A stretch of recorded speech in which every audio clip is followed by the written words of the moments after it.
Today I am going to discuss with you about the cooling methods for oil immersed transformers. I am electrical engineer. To learn about this, please don't skip this video till its end. First of all, cooling is provided in transformer to dissipate the heat generated inside the transformer. The insulation failure will occur inside the transformer if the heat existed inside it. The first cooling method is oil natural, air natural. Simply we can call it as ONAN. This transformer is provided with this cooling method, and you can see the oil is filled in this tank. The heat generated from the core and winding of this transformer will be transferred into the oil.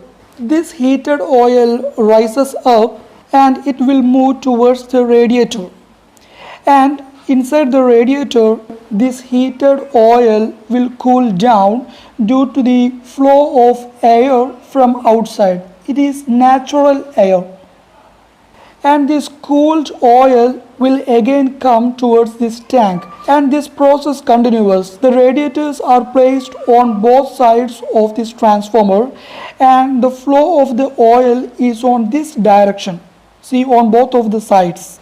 Due to the flow of air from outside, the heat from this oil will go to the atmosphere.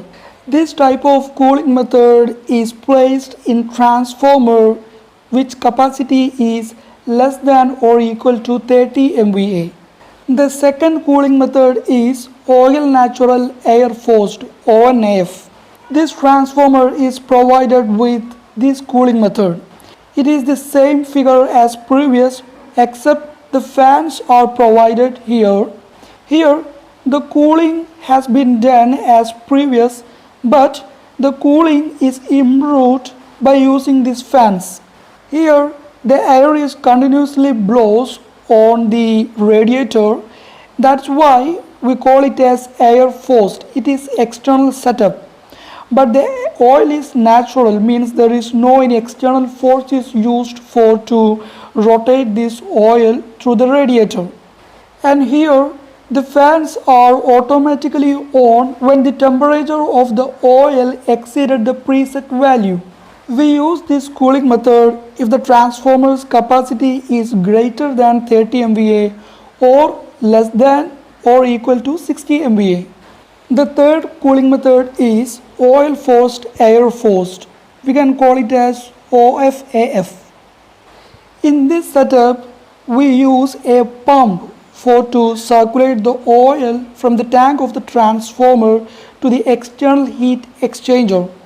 Inside the external heat exchanger, the heated oil will be cooled down with the help of this external fan. And after that, the cooled oil will again sent inside the transformer, and this process will continue. Here, the oil is forced to flow with the help of this pump. That's why the oil forced.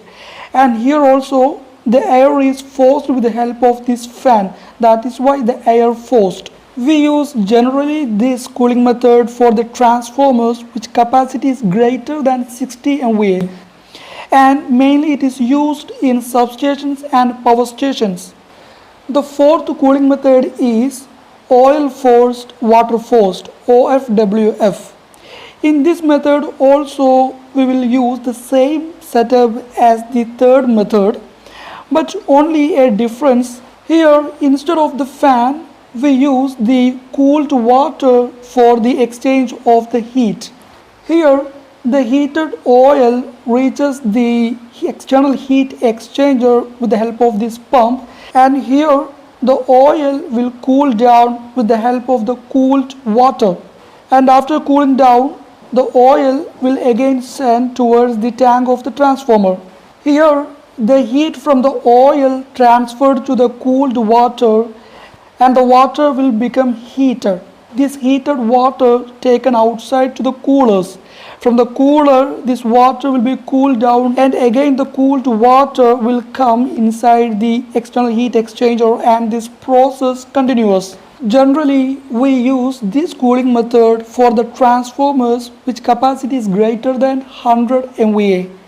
I hope you have understood about this topic. If so, please like this video.